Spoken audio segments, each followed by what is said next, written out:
Most of the interesting things are off record. With KTR Garu, many of the interesting things are on record. So it is always a pleasure to listen to him. I hope he does some plain speak here as well. Thank you. He's done your job. Thank you, Robin. Thank you for inviting me. Thank you to the entire team of Times of India for having us here on this very, very important topic. But before I begin, I'd like to start with a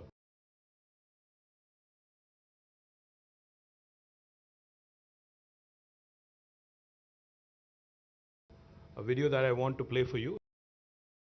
This is the video where Hyderabad was recently recognized as the world's green city in Seoul. Just wanted to play that video for you and then we take it from there. Hyderabad, a city with an iconic heritage. The city of Telangana wins another laurel. Hyderabad beats Paris, Montreal, Mexico City, Buenos Aires, Melbourne, while competing with 57 entries from over 40 cities across 24 countries, and won the World Green City Award 2022 and Living Green for Economic Recovery and Inclusive Growth Award by the International Association of Horticulture Producers. AIPH celebrates this fantastic achievement. For the city of Hyderabad, we can confidently say that Hyderabad is a world leader in nature-oriented approaches to city design, form and function, says Mr. Tim Briarcliffe, Secretary General, AIPH. The credit for this remarkable achievement goes to the champion of greenery, Honorable Chief Minister Shri K. Chandrasekhar Rao, and his government for the various green initiatives and environment-friendly policies, particularly Telangana Ku Haritaharam, the brainchild of the Honorable Chief Minister, and the world's third largest human endeavor in afforestation. With progressive policies,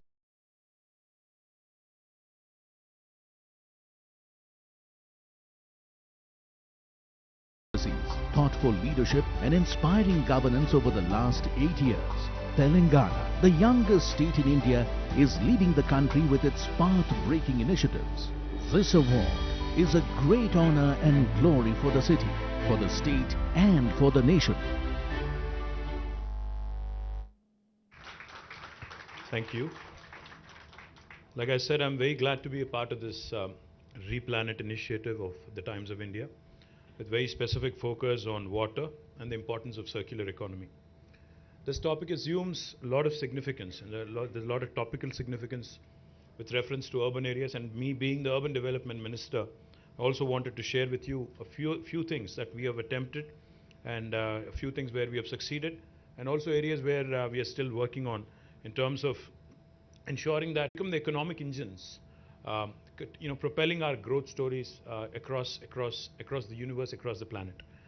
Now, if you just look at India, or if you look at Telangana for that matter, more than 45% of Telangana's GSDP actually comes from Hyderabad and the suburban areas of Hyderabad. Same is the logic for every single nation across the world. In fact, a few years ago, I've mentioned this before, but I'll say it again.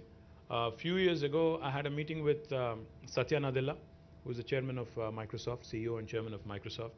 So when I was sharing with him that Telangana is a very urban state and a large chunk of our revenue actually comes from urban pockets, Satya shared something very insightful and interesting.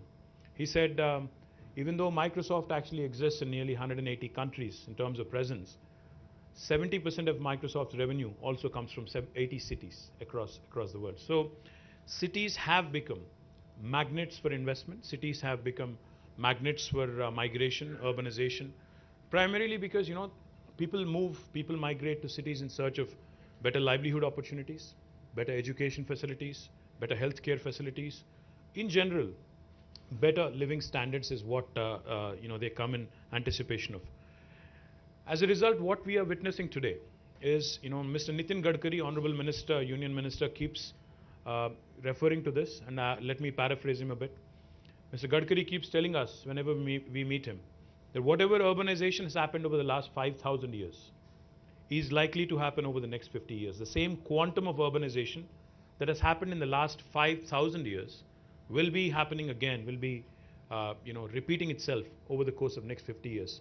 So that kind of points you to the enormity of the challenge at hand for all of us. The importance of urban areas, of course, cannot be overruled. It can be gauged from the fact that while urban areas in terms of geographical expanse constitute for 5%, but they contribute to 46% of the population in Telangana and to about 2/3 of the GSDP of the state. To put it in numbers, let me put it this way. If you look at Telangana as a state, our geographical area that the state currently kind of covers or extends to is about 1,12,000 square kilometers, out of which Hyderabad alone is 675 square kilometers.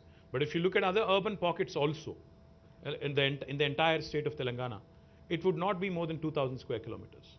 So what are we talking about here? 1,12,000 square kilometers versus 2,000 square kilometers. But if you look at the population, 46.8% of the population is in this 2,000 square kilometers, whereas the remaining population is in the rest of 1,10,000 square kilometers. So that kind of goes to show you why the urban infrastructure keeps crumbling. Because, the density of population, the paucity of space, that presents a huge challenge to the entire urban development department that I head. As I just pointed out, the socio-economic outlook of Telangana 2022 actually shows that Telangana's urban population is 46.8 compared to the national average of 31.16. That makes us one of the most urbanized states in the country. I think we are the third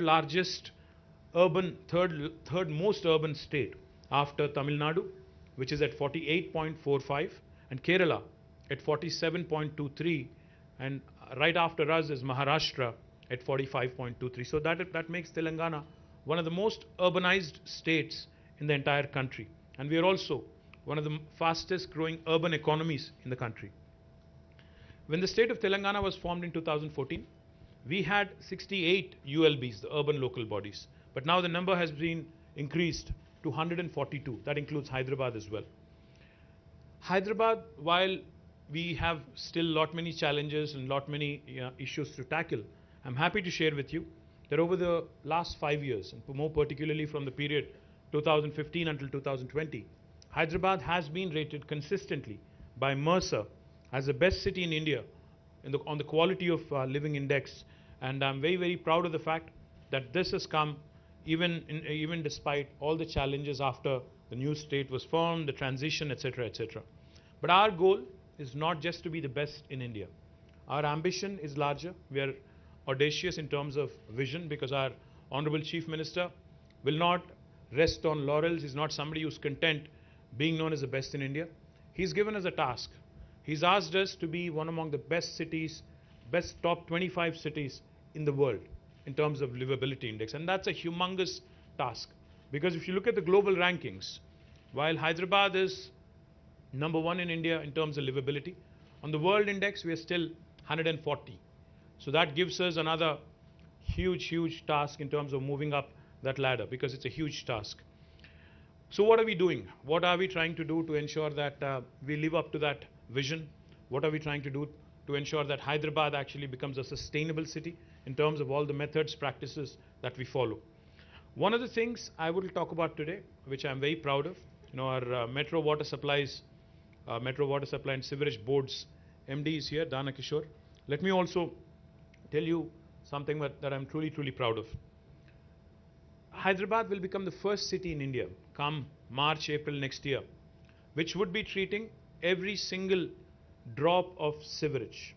We have undertaken a humongous task, are setting up nearly 31 sewerage treatment plants with a capacity of 1,259 MLD of sewerage treatment, sewerage waste, costing us about 3,866 crore. And once completed at a secondary level, this treatment would be of secondary level and backed by legislation. This will make Hyderabad, among all Indian cities, the first city to have achieved 100% treatment of sewerage, which I'm very, very proud of. And I do believe this will set a new benchmark for the rest of India. Now, how do we plan to reuse this water, treated water? We plan to reuse in construction, because construction is happening very, very aggressively across the city and also neighboring areas. We plan to mandate utilization of treated water by all the builders and construction companies, and we also will be using it for landscaping activities and horticulture activities. We could potentially also, in fact, use this water, treated water, to cool the furnaces in thermal plants and to do a number of other things as well. The second important intervention that I would like to talk about is effective management of surplus runoff water, especially during floods in Hyderabad. You know, a lot of people complain, a lot of people talk about how cities in India, cities across the world are not equipped, fully to handle flood-like situations. Robin talked about climate change. Climate change, global warming was a topic that we used to read about in newspapers. Look at it, glance at it for a minute, and then used to say, okay, this is not my concern. This possibly is happening elsewhere in the world, not in my backyard. That was the approach earlier. But now, we all know climate change is real. It's already knocking on your doors. It's already at your doorstep. It's affecting all of us. As a person who's involved in public life, as a policy maker, I've been witnessing some very disturbing changes across different seasons.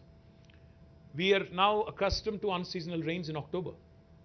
And we are also accustomed to, unfortunately, late arrival of monsoons.